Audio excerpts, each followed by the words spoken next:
Hello my dear +2 students. എക്സാമിന് വേണ്ടിയിട്ടുള്ള പ്രിപ്പറേഷൻസിലായിരിക്കും നിങ്ങൾ എല്ലാവരും അല്ലേ. അപ്പൊ നിങ്ങളുടെ സ്കൂൾ ലൈഫിലെ തന്നെ ഏറ്റവും അവസാനത്തെ എക്സാം, മോഡൽ എക്സാം കഴിഞ്ഞ് കഴിഞ്ഞാൽ അവസാനത്തെ എക്സാമിനാണ് നിങ്ങൾ എഴുതാൻ വേണ്ടിയിട്ട് പോകുന്നത്. എക്സാമിന് വേണ്ടി നല്ല രീതിയിൽ പ്രിപ്പയർ ചെയ്യാറുണ്ട്. പക്ഷേ പേപ്പർ കിട്ടുന്ന സമയത്ത് പ്രിപ്പയർ ചെയ്ത രീതിയിലുള്ള മാർക്കൊന്നും കിട്ടാറില്ല. ആ ഒരു പ്രശ്നം നിങ്ങൾ നേരിടുന്നുണ്ടാകും. ആ പ്രശ്നത്തിനുള്ള ഏറ്റവും മെയിൻ ആയിട്ടുള്ള റീസൺ എന്ന് പറയുന്നത് നിങ്ങൾ ഒരിക്കലും വെയിറ്റേജിനനുസരിച്ചായിരിക്കില്ല ക്വസ്റ്റ്യൻസിന് ആൻസർ എഴുതുന്നുണ്ടാവുക. സോ ആ ഒരു പ്രശ്നം സോൾവ് ചെയ്യാൻ വേണ്ടിയിട്ടാണ് മിസ് എന്ന് വന്നിട്ടുള്ളത്. നമുക്ക് ഇന്ന് എന്താ നോക്കാനുള്ളത്? How to answer questions based on weightage. വെയിറ്റേജിനനുസരിച്ച് എങ്ങനെ ആൻസർ ഷീറ്റിൽ ആൻസർ ചെയ്താം, ക്വസ്റ്റ്യൻസ് അറ്റൻഡ് ചെയ്യാം നോക്കാം അല്ലെ. അപ്പൊ ആദ്യം നമ്മൾ അറിയണം എന്താണ് വെയിറ്റേജ്. വെയിറ്റേജ് എന്ന് പറഞ്ഞാൽ എന്താ? ഓരോ ക്വസ്റ്റ്യൻസിനും ഓരോ മാർക്കായിരിക്കും ഉണ്ടായിരിക്കാം അല്ലെ. ഇപ്പം 1 മാർക്കിനുള്ള ക്വസ്റ്റ്യൻ ഉണ്ട്, 2 മാർക്കിനുള്ള ക്വസ്റ്റ്യൻ ഉണ്ട്, 3, 5, 8 മാർക്കിനുള്ള ക്വസ്റ്റ്യൻ ആണ് നിങ്ങളുടെ ഒരു എക്സാം പാറ്റേൺ എന്ന് പറയുന്നത്. അപ്പൊ ഈ ഒരു മാർക്കിനനുസരിച്ച് വേണം നിങ്ങൾ എക്സാം എഴുതാനായിട്ട്. ഓക്കെ, ഇപ്പൊ 2 മാർക്കിനുള്ള ക്വസ്റ്റ്യന് 8 മാർക്കിനനുസരിച്ച് എഴുതി വെച്ചു, അല്ലെങ്കിൽ 2 മാർക്കിനുള്ള ഒരു ക്വസ്റ്റ്യൻ ചോദിച്ചു പ്ലാനിങ് എന്താണ്. ഇപ്പൊ പ്ലാനിങ്ങിനെ പറ്റിയിട്ടുള്ള എല്ലാ കാര്യങ്ങളും അവിടെ എഴുതി വെച്ചു, നിങ്ങളുടെ ടൈം നഷ്ടമായി. പക്ഷേ നിങ്ങൾക്ക് കൃത്യമായിട്ടുള്ള മാർക്ക് അവിടെ കിട്ടണമെന്നില്ല. എന്തുകൊണ്ടാ? 2 മാർക്കേ ഉള്ളൂ. ആ 2 മാർക്ക് അവിടെ തരും, അല്ലാതെ അതിൽ കൂടുതൽ മാർക്ക് നിങ്ങൾക്ക് കിട്ടില്ല. നിങ്ങളുടെ ടൈം, നിങ്ങളുടെ എഫേർട്ട് ഒക്കെ വേസ്റ്റ് ആവും. ബാക്കിയുള്ള ക്വസ്റ്റ്യൻസ് ആൻസർ ചെയ്യാനുള്ള ടൈം അവിടെ വേസ്റ്റ് ആവും. സോ ആ ഒരു മിസ്റ്റേക്ക് നിങ്ങൾ ചെയ്യാതിരിക്കുക. അപ്പൊ നമ്മൾ ഓരോ ക്വസ്റ്റ്യൻസിനും എത്ര മാർക്കാണ് എന്നറിഞ്ഞിട്ട് വേണം ആൻസർ ചെയ്യാൻ വേണ്ടിയിട്ട്. അപ്പൊ നിങ്ങൾ തന്നെ ആൻസർ ക്വസ്റ്റ്യൻ പേപ്പർ വായിക്കുന്ന സമയത്ത് നമുക്ക് കാണാൻ പറ്റും 1 വേർഡ് ക്വസ്റ്റ്യൻസ് ആണ് ആദ്യം തരിക അല്ലെ. അപ്പൊ ഇവിടെ നമുക്ക് നോക്കിക്കഴിഞ്ഞാൽ കാണാൻ പറ്റും answer any 7 question from 1 to 9 each carries 1 score. അപ്പൊ 1 മുതൽ 9 വരെയുള്ള ക്വസ്റ്റ്യൻസിൽ 7 എണ്ണം ആൻസർ ചെയ്താൽ മതി. ഓക്കെ, അപ്പൊ ആദ്യം തന്നെ എന്ത് ചെയ്യാ, നിങ്ങളുടെ ആൻസർ ഷീറ്റിൽ നിങ്ങൾക്ക് 1 വേർഡ് അത്രയും ഷുവർ ആണെങ്കിൽ മാത്രം ഫസ്റ്റ് എഴുതാനായിട്ട് പറ്റും. First question, which of the following best describe the nature of management as an art എന്നാണ് ക്വസ്റ്റ്യൻ. ഓക്കെ, അപ്പൊ personalized application, role of creativity, perfection through practice, all of these ഉണ്ട്.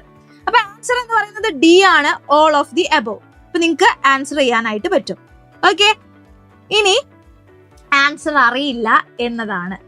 ഇനി ഒന്ന് തിങ്ക് ചെയ്താൽ കിട്ടും. ആദ്യം തന്നെ 1 വേർഡിന് ഒരുപാട് ടൈം വേസ്റ്റ് ചെയ്യാതിരിക്കുക. പക്ഷെ നിങ്ങൾ എഴുതുന്ന സമയത്ത് 7 ക്വസ്റ്റ്യനും ഒരുമിച്ച് എഴുതുക. നിങ്ങൾക്ക് 3 ക്വസ്റ്റ്യൻ അറിയാം, ബാക്കി 4 ക്വസ്റ്റ്യൻസ് അറിയില്ലെങ്കിലും അവിടെ സ്ഥലം വിടുക, പിന്നീട് ഒരുമിച്ച് എഴുതുക. അല്ലെങ്കിൽ ഇനിയിപ്പോ ഫസ്റ്റ് പേജിൽ എല്ലാ ക്വസ്റ്റ്യൻസും ഫസ്റ്റിലെ 1 വേർഡ് ക്വസ്റ്റ്യൻസും മൊത്തം ഒരുമിച്ച് എഴുതിയില്ലെങ്കിലും കുഴപ്പമില്ല, എഴുതുമ്പോൾ എല്ലാം ഒരുമിച്ച് എഴുതുക. അല്ലാതെ ഇപ്പൊ ഇനിയിപ്പോ വലിയ എസ്സേ ക്വസ്റ്റ്യൻസ് ഒക്കെ എഴുതിയിട്ട് ഇങ്ങനെ എഴുതി വലിയ എസ്സേ ക്വസ്റ്റ്യൻ ഇങ്ങനെ എഴുതി ഒരു 12ാമത്തെ ക്വസ്റ്റ്യൻ ഇങ്ങനെ എഴുതി ഇങ്ങനെ വരുന്ന സമയത്ത് താഴെ നിങ്ങൾ 7ാമത്തെ അല്ലെങ്കിൽ 5ാമത്തെ ആൻസർ എഴുതിയാലും ചിലപ്പോൾ അത് നോക്കാൻ വിട്ടുപോയേക്കാം, ബൈ ചാൻസ് അല്ലെ. അതുകൊണ്ട് തന്നെ എപ്പോഴും 1 വേർഡ് എഴുതുന്ന സമയത്ത് എല്ലാം ഒരുമിച്ച് എഴുതാൻ ശ്രമിക്കുക, ആൻസർ അറിയെങ്കിൽ മാത്രം.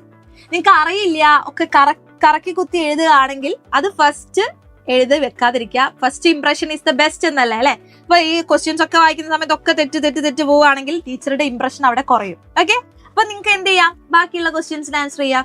സോ പിന്നെ നിങ്ങൾ ശ്രദ്ധിക്കേണ്ട ഏറ്റവും വലിയൊരു സംഭവം എന്ന് പറയുന്നത് ടൈം മാനേജ്മെന്റ് ആണ്. 1 വേർഡ് ക്വസ്റ്റ്യൻസിനൊന്നും ഒരുപാട് സമയം എടുക്കാതിരിക്കുക. ക്വസ്റ്റ്യൻ വായിക്കുന്നു, ആൻസർ എഴുതുന്നു, അത്രയും സ്പീഡായിരിക്കണം. ക്ലിയർ? അപ്പൊ ഫസ്റ്റ് 1 വേർഡ് ക്വസ്റ്റ്യൻസ് ആൻസർ ചെയ്യുമ്പോഴുള്ള മെത്തേഡ് അല്ലെങ്കിൽ ട്രിക്ക് എന്താണെന്ന് മനസ്സിലായല്ലോ. ക്വസ്റ്റ്യൻസ് വായിക്കുക, അപ്പൊ തന്നെ എഴുതുക. 7 ക്വസ്റ്റ്യനും ഒരുമിച്ച് അറ്റൻഡ് ചെയ്യാൻ ശ്രമിക്കുക, അറിയാത്തത് അവിടെ വിടുക. അപ്പൊ നമ്മുടെ എക്സാം ഹാളിലൊക്കെ പോയി കഴിഞ്ഞാൽ എങ്ങനെയെങ്കിലും അത് എൻകറേജബിൾ അല്ല, എന്നിരുന്നാലും നമ്മുടെ ഫ്രണ്ട്സിനോടൊക്കെ ചോദിച്ചു കഴിഞ്ഞാൽ നമുക്ക് ആൻസർ കിട്ടും. അപ്പൊ നമ്മൾ ആൻസർ ചെയ്താൽ ഒരിക്കലും ചെയ്യരുത് കേട്ടോ, മറ്റുള്ളവരുടെ ടൈം കൂടി നമ്മൾ അവിടെ വേസ്റ്റ് ആക്കുകയാണ്. പക്ഷെ ഞാൻ പറയാണ് എന്താണ്, പിന്നെ കിട്ടുന്ന സമയത്ത് അവിടെ സ്പേസ് വിട്ടാൽ മതി, പിന്നെ എഴുതി ചേർത്താൽ മതി. ഓക്കെ, അപ്പൊ എല്ലാ ക്വസ്റ്റ്യൻസും അതായത് 1 വേർഡ് ക്വസ്റ്റ്യൻസ് ഒക്കെ ഒരുമിച്ച് എഴുതാൻ വേണ്ടി ശ്രമിക്കാം. ഫസ്റ്റ് തന്നെ എഴുതണം എന്നില്ല, നിങ്ങൾക്ക് ഏറ്റവും അറിയുന്ന ക്വസ്റ്റ്യൻ ആദ്യം എഴുതിയാൽ മതി. Okay, yes. സെക്കൻഡ് റൗണ്ട് അല്ലെങ്കിൽ സെക്കൻഡ് സ്റ്റെപ്പ് എന്ന് പറയുന്നത് 2 മാർക്കിനുള്ള ക്വസ്റ്റ്യൻസ് ആണ്. അപ്പൊ ആദ്യം തന്നെ നമ്മൾ ഇൻസ്ട്രക്ഷൻ വായിക്കുക. Answer any 7 question from 10 to 70 each carries 2 score. Okay, അപ്പൊ 10 to 17 7 ക്വസ്റ്റ്യൻസ് മാത്രം എഴുതിയാൽ മതി. ആദ്യം തന്നെ നോട്ട് ചെയ്യുക, അതിൽ ഏറ്റവും അറിയുന്ന 7 എണ്ണം സെലക്ട് ചെയ്ത് എഴുതുക. ഓക്കെ, അപ്പൊ ഇവിടെ മിസ് തന്നിട്ടുള്ളത് 10ാമത്തെ ക്വസ്റ്റ്യൻ ആണ്. Distinguish between fixed capital and working capital. എന്താണ് ഇവിടെ എഴുതേണ്ടത്? ഫിക്സഡ് ക്യാപിറ്റലും അതുപോലെ തന്നെ വർക്കിംഗ് ക്യാപിറ്റലും തമ്മിലുള്ള ഡിഫറൻസ് ആണ്. 2 മാർക്കേ ഉള്ളൂ. 2 ഡിഫറൻസ് മാത്രം എഴുതിയാൽ മതി. 2 മാർക്ക് നിങ്ങൾക്ക് അവിടെ ഈസി ആയിട്ട് സ്കോർ ചെയ്യാൻ പറ്റും. 2 രീതിയിൽ നിങ്ങൾക്ക് ഇത് ആൻസർ ചെയ്യാം. ഒന്നുകിൽ ഇങ്ങനെ എഴുതാം. ഏതാണ്? First one, difference between fixed capital and working capital. ഇതും ഓപ്ഷണൽ ആണ്. ടൈം ഉണ്ടെങ്കിൽ മാത്രം ഇങ്ങനെ എഴുതിയാൽ മതി. ഓക്കെ, ടൈം ഇല്ലെങ്കിൽ ഒരിക്കലും ടൈം വേസ്റ്റ് ചെയ്യാതിരിക്കുക. വേഗം തന്നെ ഡിഫറൻസ് മാത്രം എഴുതുക. അപ്പൊ ഇങ്ങനെ എഴുതാം. അല്ലെങ്കിൽ ഏറ്റവും സിമ്പിൾ ആയിട്ട് എഴുതാൻ പറ്റുന്ന ഒരു മെത്തേഡ് എന്ന് പറയുന്നത് ഏതാണ്? ഫിക്സഡ് ക്യാപിറ്റലും വർക്കിംഗ് ക്യാപിറ്റലും 2 കോളം ആക്കുക, എന്നിട്ട് ആൻസർ ചെയ്യാം. Okay, clear? അപ്പൊ ഇതായിരിക്കും കുറച്ചും കൂടി ഒരു വൃത്തി ഉണ്ടാവും. നമുക്ക് കാണുമ്പോൾ തന്നെ കണ്ണിന് കുളിർമ, അല്ലെ? കുട്ടി പഠിച്ചിട്ടുണ്ട് കോളം. പക്ഷേ പിന്നെയും മിസ് പറയാണ്, എന്താണ്? ഒരിക്കലും ടേബിൾസ് ഒക്കെ വരച്ച് ടൈം വേസ്റ്റ് ചെയ്യാതിരിക്കാം. അപ്പൊ ഇത് 2 മാർക്കിനുള്ള ക്വസ്റ്റ്യൻ ആണ്. ഇനിയിപ്പോ ഒരു 3 മാർക്കിനുള്ള ക്വസ്റ്റ്യൻ ആണ് ഈ ഒരു ക്വസ്റ്റ്യൻ എങ്കിൽ എങ്ങനെ എഴുതും? 1 പോയിന്റ് കൂടി എക്സ്ട്രാ എഴുതാം. ക്ലിയർ? ഓക്കെ, 5 മാർക്കിനുള്ള ക്വസ്റ്റ്യൻ ആണെങ്കിൽ ആദ്യം നിങ്ങൾ എന്ത് ചെയ്യുക? എന്താണ് ഫിക്സഡ് ക്യാപിറ്റൽ, എന്താണ് വർക്കിംഗ് ക്യാപിറ്റൽ എന്ന് ഒന്ന് എഴുതി വെക്കുക. ഇങ്ങനെ എഴുതി വെക്കുക. പിന്നെ കോളം ഒക്കെ വരച്ചെഴുതുക. ഓക്കെ, അപ്പൊ അത് നോക്കുന്ന സമയത്ത് ഈ കുട്ടി സെറ്റ് ആയിട്ടുണ്ടല്ലോ, അല്ലെ? ആദ്യം ഒരു ഇൻട്രൊഡക്ഷൻ കൊടുത്തിട്ടുണ്ട്, പിന്നെ അത് എക്സ്പ്ലെയിൻ ചെയ്തിട്ടുണ്ട്, പിന്നെ ഒരു കൺക്ലൂഷൻ കൂടി കൊടുക്കുക. 5 മാർക്കിനും 8 മാർക്കിനും ഒക്കെ ചോദിക്കുന്ന സമയത്ത്. അപ്പൊ ഓരോ ക്വസ്റ്റ്യനും നമ്മൾ അറ്റൻഡ് ചെയ്യുന്നത് ഓരോ രീതിയിലായിരിക്കണം. ക്ലിയർ? ഇതാണ് 2 മാർക്കിനുള്ള ക്വസ്റ്റ്യൻസ് എന്ന് പറയുന്നത്. ഇനി അതുപോലെ തന്നെ ഇവിടെ നോക്കിക്കേ, 14ാമത്തെ question. Fill up the missing items as per the hint given below. അപ്പൊ നമ്മള് A, B എന്ന് എടുത്തിട്ട്, അതായത് 14 ക്വസ്റ്റ്യൻ നമ്പർ ഇട്ടിട്ട്, question number is very important. ഒരിക്കലും ഇടാൻ മറന്നു പോകരുത്. അതുപോലെ തന്നെ തെറ്റായിട്ട് ഇടരുത്. 14ാമത്തെ ക്വസ്റ്റ്യൻ 14 എന്ന് പറഞ്ഞിട്ട് തന്നെ ഇടണം. കണ്ടോ, ഇവിടെ നമ്മൾ എന്ത് ചെയ്യുക? മാർജിന്റെ അപ്പുറത്തോ ഇപ്പുറത്തോ വാട്ട് എവർ ഇറ്റ് ഈസ് അത് എഴുതുക, മറന്നു പോകരുത്. ഇനിയിപ്പോ 14ാമത്തെ ക്വസ്റ്റ്യൻ ഓപ്ഷണൽ ക്വസ്റ്റ്യൻ ആണെങ്കിൽ A എന്ന് പറഞ്ഞിട്ട് ഫസ്റ്റ് ക്വസ്റ്റ്യൻ ആൻസർ ചെയ്യുക, B എന്ന് പറഞ്ഞിട്ട് സെക്കൻഡ് ക്വസ്റ്റ്യൻ ആൻസർ ചെയ്യുക. ക്ലിയർ? അപ്പൊ ഇവിടെ നോക്കിക്കേ, 14ാമത്തെ ക്വസ്റ്റ്യൻ ഫില്ല് ചെയ്യാൻ വേണ്ടിയിട്ടാണ് നമ്മൾ എന്ത് ചെയ്താൽ മതി? A ഏതാണോ ഇയർ, B ഏതാണോ ഇയർ, അത് മാത്രം എഴുതിയാൽ മതി. ഇനിയിപ്പം കളർഫുൾ ആക്കണം, നിങ്ങൾക്ക് എന്താണ് നല്ല രീതിയിൽ അടിപൊളിയായിട്ട് സെറ്റ് ആക്കണമെങ്കിൽ ടൈം ഉണ്ടോ എന്നുള്ളത് ചെക്ക് ചെയ്തിട്ട് വേണം ചെയ്യാൻ. ഒരുപാട് ടൈം ഒക്കെ ഉണ്ടെങ്കിൽ വരച്ചോളൂ, കുഴപ്പമില്ല. അല്ലാതെ ഇങ്ങനെ ടേബിൾ ഒക്കെ വരച്ചിട്ട് ടൈം കളയരുത്. ടൈം മാനേജ്മെന്റ് എന്ന് പറയുന്നത് എക്സാമിന് വളരെ ഇമ്പോർട്ടന്റ് ആണ്. നന്നായിട്ട് പഠിച്ച കുട്ടിക്ക് നല്ല രീതിയിൽ എക്സാം എഴുതാൻ കഴിയണമെന്നില്ല, എന്ത് ചെയ്തിട്ടില്ലെങ്കിൽ, ടൈം മാനേജ് ചെയ്തിട്ടില്ലെങ്കിൽ. ഓക്കെ, 2 മാർക്കിനുള്ള ക്വസ്റ്റ്യൻ ഒരിക്കലും എസ് ഒന്നും എഴുതി വെക്കരുത്, മാർക്ക് കിട്ടില്ല. അവിടെ 2 മാർക്ക് മാത്രമാണ് നിങ്ങൾക്ക് കിട്ടാനുള്ളത് എന്ന് ഓർക്കുക. ഓക്കെ, അപ്പൊ 2 ലിമിറ്റേഷൻസ് എഴുതുക. 2 ലിമിറ്റേഷൻസ് മാത്രം എഴുതിയാൽ മതി. 2 ഡിഫറൻസ് എഴുതുക. 2 ഡിഫറൻസ് മാത്രം എഴുതിയാൽ മതി. പോയിന്റ്സ് മാത്രം മതി. ഇനിയിപ്പോ നിങ്ങൾക്ക് എക്സ്പ്ലനേഷൻ കൊടുത്തില്ലെങ്കിൽ ഞങ്ങൾക്ക് സമാധാനം കിട്ടില്ല, മിസ്സൊക്കെ ആ ഒരു ടൈപ്പ് ആയിരുന്നു. 2 ലിമിറ്റേഷൻസ് എഴുതിയാൽ മതിയെങ്കിലും ഇതിനൊന്ന് എന്തായാലും പഠിച്ചതല്ലേ, എക്സ്പ്ലനേഷൻ എഴുതി കളയാം. പക്ഷെ മിസ് എപ്പോഴാണ് എഴുതുന്നത്? ടൈം ഉണ്ടെങ്കിൽ മാത്രം. ഓക്കെ, അതും ചെറിയൊരു എക്സ്പ്ലനേഷൻ മാത്രം മതിയാവും. കൂടുതലായിട്ട് ടൈം വേസ്റ്റ് ചെയ്യരുത്. 3 മാർക്കിനുള്ള ക്വസ്റ്റ്യൻ വരുന്ന സമയത്ത് എന്താണ്?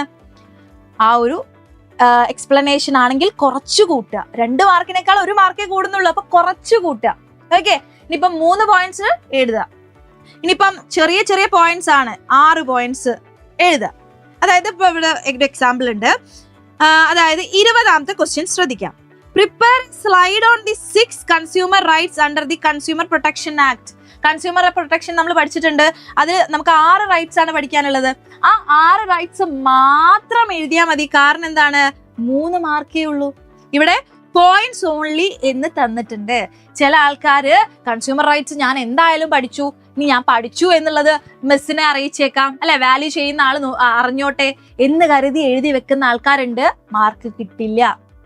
ആ പോയിന്റ്സ് മാത്രം എഴുതിയാൽ മതി, അപ്പൊ നിങ്ങൾക്ക് മാർക്ക് കിട്ടും. നമ്മൾ ആലോചിക്കാം, 3 മാർക്കാണ് മാക്സിമം കിട്ടാനുള്ളത്, അതിൽ കൂടുതൽ കിട്ടില്ല. ഓക്കെ, ഇപ്പൊ മിസ് ഇവിടെ തന്നിട്ടുണ്ട് കൺസ്യൂമർ റൈറ്റ്സ്. 20ാമത്തെ ക്വസ്റ്റ്യൻ നമ്പർ ഇടാൻ മറക്കരുത്, തെറ്റിപ്പോവരുത്. എന്നിട്ട് കൺസ്യൂമർ റൈറ്റ്സ് എന്നൊക്കെ പറഞ്ഞൊന്ന് സെറ്റ് ആക്കിക്കോ. ഓക്കെ, എന്നിട്ട് 6 റൈറ്റ്സും എഴുതി വെക്കാം. ക്ലിയർ? യെസ്. ഇത് നമുക്ക് നോക്കാനുള്ളത് 5 മാർക്കിനുള്ള ക്വസ്റ്റ്യൻസ് ആണ്. 5 മാർക്കിനുള്ള ക്വസ്റ്റ്യൻ നമുക്കറിയാം, കുറച്ചും കൂടി വെയിറ്റേജ് കൂടി, കുറച്ച് വെയിറ്റ് കൂടി 5 മാർക്കാണ് കിട്ടാനുള്ളത്, അല്ലെ? അപ്പം ഇവിടെ നോക്കുക, 25 മുതൽ 30 വരെയുള്ള ക്വസ്റ്റ്യൻസ് ആണ് അറ്റൻഡ് ചെയ്യേണ്ടത്. എത്ര മാർക്കാ? 5 മാർക്കാണ്. അപ്പൊ നിങ്ങൾ തന്നെ ശ്രദ്ധിക്കുക, നിങ്ങൾക്ക് എല്ലാ ക്വസ്റ്റ്യൻസും അറിയുന്നതാണ്. അപ്പൊ അതിൽ ഏറ്റവും അറിയുന്നത് എഴുതുക. നമുക്ക് തന്നെ ചൂസ് ചെയ്യാൻ പറ്റുമല്ലോ. അപ്പൊ ഇനി അറിയാത്തത് എഴുതരുത്. ഇനിയിപ്പോ നമുക്ക് എന്താണ്, എല്ലാം അറിയാം എല്ലാം എഴുതണം, അങ്ങനെയും ചെയ്യരുത്. എല്ലാ ക്വസ്റ്റ്യൻസും ആൻസർ ചെയ്ത് കഴിഞ്ഞാൽ മാത്രം ഓപ്ഷൻസ് വേണമെങ്കിൽ നിങ്ങൾക്ക് എഴുതാം. ഓക്കെ, അപ്പൊ ഇവിടെ കുറെ ക്വസ്റ്റ്യൻസ് ഉണ്ട്. ഇതില് miss outline any 5 limitations of planning in detail എന്ന 27ാമത്തെ ക്വസ്റ്റ്യൻ എടുക്കുകയാണ്. എഴുതുന്ന സമയത്ത് നമ്മൾ ആദ്യം നമ്മുടെ ക്വസ്റ്റ്യൻ എന്താണ്, ഫസ്റ്റ് നമ്മൾ ക്വസ്റ്റ്യൻ നമ്പർ ഇടുക. ലിമിറ്റേഷൻസ് ഓഫ് പ്ലാനിങ് ആണ്. ആദ്യം അതൊന്ന് എന്ത് ചെയ്യുക, അണ്ടർലൈൻ ചെയ്യുക, സമയം ഉണ്ടെങ്കിൽ മാത്രം. പക്ഷെ പോയിന്റ്സ് എപ്പോഴും നിങ്ങൾ അണ്ടർലൈൻ ചെയ്യുന്നത് നല്ലതായിരിക്കും. ഈ ടീച്ചേഴ്സ് നോക്കുന്ന സമയത്ത് പോയിന്റ്സ് വെച്ച് നോക്കാൻ ചില സമയങ്ങളിൽ സംഭവിക്കാറുണ്ട് അല്ലെ. അപ്പൊ അത്തരത്തിൽ പോയിന്റ്സ് ആദ്യം തന്നെ നിങ്ങൾ എഴുതി വെക്കുക. ഓക്കെ, നിങ്ങൾക്ക് എല്ലാ പോയിന്റ്സും അറിയാം. എക്സ്പ്ലനേഷൻ കുറച്ച് ബുദ്ധിമുട്ടാണെങ്കിൽ എല്ലാ പോയിന്റ്സും ആദ്യം തന്നെ എഴുതി വെക്കുക. ഇനിയിപ്പം എഴുതുന്ന സമയത്ത് 2 പോയിന്റ്സ് ഓർമ്മ കിട്ടുന്നില്ല, ആ 2 പോയിന്റ്സിനുള്ള സ്ഥലം അവിടെ വിട്ടുകൊണ്ട് ബാക്കിയുള്ളത് എഴുതാം. എന്നിട്ട് ഓരോ പോയിന്റ്സ് എക്സ്പ്ലെയിൻ ചെയ്യാനായിട്ട് തുടങ്ങുക. ഇത്രയും എക്സ്പ്ലനേഷൻ മിനിമം ആവശ്യമാണ് 5 മാർക്കിന്. ഓക്കെ, അപ്പൊ ടൈം മാനേജ് ചെയ്തിട്ട് എഴുതാൻ വേണ്ടി ശ്രമിക്കാം. ക്ലിയർ? ഇനിയിപ്പോ ഈ ലിമിറ്റേഷൻസ് ഓഫ് പ്ലാനിങ് കൂടി വന്നാൽ 5 മാർക്കിനെ ചോദിക്കുള്ളൂ. 1 മാർക്കിന് ചോദിച്ചു കഴിഞ്ഞാൽ എന്ത് എഴുതിയാൽ മതി, ഒരൊറ്റ ലിമിറ്റേഷൻ എഴുതിയാൽ മതി. 1 മാർക്കിന് എന്തായാലും ചോദിക്കില്ല. പക്ഷേ എന്താണ് ചൂസ് ചെയ്യാൻ, ഇതിൽ ഏതാണ് ലിമിറ്റേഷൻസ് ഓഫ് പ്ലാനിങ്, കുറെ MCQ ക്വസ്റ്റ്യൻ ആയിട്ട് ചോദിക്കാം, 1 വേർഡ് ക്വസ്റ്റ്യൻ ചോദിക്കാം. അപ്പൊ അതിൽ നിന്ന് ചൂസ് ചെയ്യേണ്ടി വരും. അപ്പൊ നമ്മൾ എല്ലാ ലിമിറ്റേഷൻസും പഠിച്ചു വെക്കണം. 2 മാർക്കിന് ചോദിച്ചാൽ 2 ലിമിറ്റേഷൻസ് എഴുതിയാൽ മതി. ഇനിയിപ്പോ മിസ്സിനെ പോലുള്ള എക്സ്പ്ലനേഷൻ നിർബന്ധമാണെങ്കിൽ ചെറിയ എക്സ്പ്ലനേഷൻ മാത്രം കൊടുക്കുക. ടൈം ഉണ്ടെങ്കിൽ മാത്രം. വീണ്ടും സ്പെസിഫൈ ചെയ്ത് മിസ് പറയാണ്, ടൈം വേസ്റ്റ് ചെയ്യരുത്. 3 മാർക്കിന് ചോദിച്ചു കഴിഞ്ഞാൽ 3 എണ്ണം എഴുതുക. ഓക്കെ, ടൈം ഉണ്ടെങ്കിൽ 2 എണ്ണമൊക്കെ എക്സ്ട്രാ ചെയ്ത് വെച്ചോ, കുഴപ്പമില്ല. ടൈം ഉണ്ടെങ്കിൽ മാത്രം. യെസ്. 4 മാർക്കിന് ചോദിക്കും, 5 മാർക്കിന്. ഓക്കെ, 5 മാർക്കിന് ചോദിക്കുമ്പോൾ കുറച്ച് ഡീറ്റെയിൽ ആയിട്ട് ഈ ഒരു പോയിന്റ് എക്സ്പ്ലെയിൻ ചെയ്ത പോലെ എല്ലാ പോയിന്റ്സും എക്സ്പ്ലെയിൻ ചെയ്യാം. ക്ലിയർ? ഇനി one of the important essay question. Essay question ചോദിക്കുന്ന സമയത്ത് നന്നായിട്ട് തന്നെ എഴുതേണ്ടിയുണ്ട്. ആദ്യം തന്നെ നമ്മൾ ഇൻട്രൊഡക്ഷൻ കൊടുക്കുക, ക്വസ്റ്റ്യന്റെ ഇൻട്രൊഡക്ഷൻ കൊടുക്കുക. ഓക്കെ, പിന്നെ നമ്മൾ എക്സ്പ്ലനേഷൻ കൊടുക്കുക, അത് കഴിഞ്ഞിട്ട് കൺക്ലൂഡ് ചെയ്യുക. ഇത്രയുമാണ് വളരെ ഇമ്പോർട്ടന്റ് ആയിട്ടുള്ള കാര്യം എന്ന് പറയുന്നത്. നോട്ട് ചെയ്ത് വെക്കുക. ഓക്കെ, അപ്പൊ ഇവിടുത്തെ ക്വസ്റ്റ്യൻ വാട്ട് ഈസ് സെലക്ഷൻ 1 മാർക്കിനാണ്. അപ്പൊ എന്താണ് സെലക്ഷൻ എന്ന് എഴുതുക. ക്വസ്റ്റ്യൻ നമ്പർ ഇടാൻ വിടരുത്. Why is it called a negative process 2 മാർക്കാണ്. അപ്പൊ നമ്മുടെ ആ ഒരു വെയിറ്റേജ് കൂടി വരികയാണ് അല്ലെ. അപ്പൊ അത് ശ്രദ്ധിച്ചിട്ട് വേണം എഴുതാൻ. സെലക്ഷൻ എന്താന്ന് എഴുതിയതിനേക്കാൾ കൂടുതൽ എന്തുകൊണ്ടാണ് സെലക്ഷനെ നെഗറ്റീവ് പ്രോസസ് എന്ന് വിളിക്കുന്നത് എന്ന് എഴുതണം. 2 മാർക്കാണ്. പിന്നെ വരുന്നത് 5 മാർക്കാണ്. ഇത് മൊത്തം 8 മാർക്കിന്റെ ക്വസ്റ്റ്യൻ ആണ്. ABC എന്ന് ഇടാൻ മറന്നു പോവരുത്. Explain the important test used for selecting employees. Explanation നല്ല രീതിയിൽ കൊടുത്ത് നന്നായിട്ട് നിങ്ങൾക്ക് അറിയുന്ന എല്ലാ കാര്യങ്ങളും എസ്സേ ക്വസ്റ്റ്യനിൽ എഴുതി വെക്കാനായിട്ട് പറ്റും. ഓക്കെ, പക്ഷേ 2 മാർക്കിനുള്ള ക്വസ്റ്റ്യൻ എസ്സേ ആയിട്ടും എസ്സേക്കുള്ള ക്വസ്റ്റ്യൻ 2 മാർക്കിനും എഴുതി വെച്ചാൽ നിങ്ങൾക്ക് മാർക്ക് കിട്ടില്ല. ക്ലിയർ?